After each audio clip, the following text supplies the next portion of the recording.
À la fin de la Convention citoyenne, j'ai attrapé notre cher président de la République et je lui ai dit, Monsieur le Président, vous m'avez permis de connaître la situation, mais ce que je vois aujourd'hui, c'est que c'est vous qui avez le destin de mes enfants et de mes petits-enfants entre vos mains et que vous faites rien. Donc si c'était à refaire, je ne le ferais pas.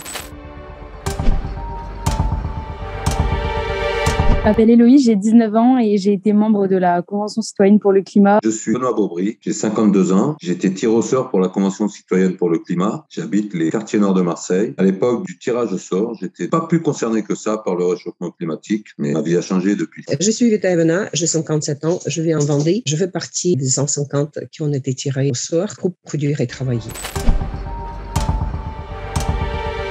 La Convention citoyenne pour le climat, lors de la première session, on a pris une claque sur l'urgence climatique, sur le monde dans lequel on vivait et vers où on allait. La situation environnementale aujourd'hui en France, elle est plus que critique. Avec notre façon de produire et notre façon de consommer, nous avons produit une quantité énorme de gaz à effet de serre. C'est un constat qui est vraiment alarmant. On a les informations du GIEC, mais aussi d'autres scientifiques qui se mobilisent pour nous dire qu'on n'a plus le temps. On sait qu'on est menacé par ces plus 3 degrés, mais aussi par grande extinction de masse. Nous avons créé de nos propres mains une catastrophe naturelle. La deuxième claque qu'on prend durant cette Convention citoyenne, c'est qu'il y a un problème au niveau de notre démocratie actuelle. C'est que la démocratie actuelle n'est pas adaptée à notre style de vie actuel. Aujourd'hui, on peut voir aucun engagement réel n'est pris, aucun pouvoir n'a la conscience de faire quelque chose. Il y a une urgence climatique qui se doit d'être dans tous les programmes et qui se doit d'être l'objectif numéro 1. Le problème du réchauffement climatique, ça fait 30 ans qu'on le connaît, ça fait 40 ans qu'on le connaît. Jacques Chirac, à l'époque, l'a dit, il y a plus de 30 ans de ça. Vous avez rien fait.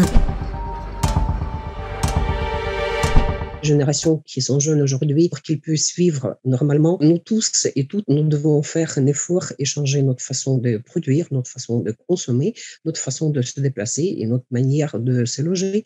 Tout doit être revu et c'est la protection de la biodiversité qui doit primer et pas les dividendes et les bénéfices. Il va falloir qu'ils passent outre tous les lobbying. Contrairement au travail de la Convention citoyenne pour le climat, quand nous avons fait tout ce travail titanesque qui n'a servi à rien, les petites conventions locales, elle avance plus rapidement et plus efficacement. Et il y a cette implication des citoyens dans la prise de décision. Et c'est ça, le chemin, c'est que tout le monde puisse dire oui, je soutiens. Non, je ne soutiens pas, mais puisque c'est la majorité qui emporte, il faudra que je fasse un effort. Ce qui est intéressant dans ces exercices de démocratie participative et qui a valorisé, c'est d'avoir accès à cette éducation, à cette sensibilisation, d'abord de pouvoir agir sur soi, de pouvoir agir sur ses proches, mais aussi d'avoir une approche globale de la société dans laquelle on est. Comme ça s'est fait durant la Convention, on m'a expliqué l'urgence climatique, j'ai compris ce que c'était. J'ai pris une claque, j'ai été affolé. Tout le monde est capable de comprendre quand on t'explique. Et tu es capable de mettre en place derrière des actions pour réagir. Aujourd'hui, le citoyen se doit d'être à l'intérieur du choix politique. La place des citoyens elle est primordiale pour répondre à cette urgence parce que c'est par notre biais qu'on peut faire changer les choses. Et c'est par le fait de montrer qu'on est là, qu'on est présent sur le terrain, qu'on peut réussir en fait à influencer les politiques. Je vous invite toutes et tous à participer dans la vie de votre communauté, de votre ville, de votre département, de notre pays.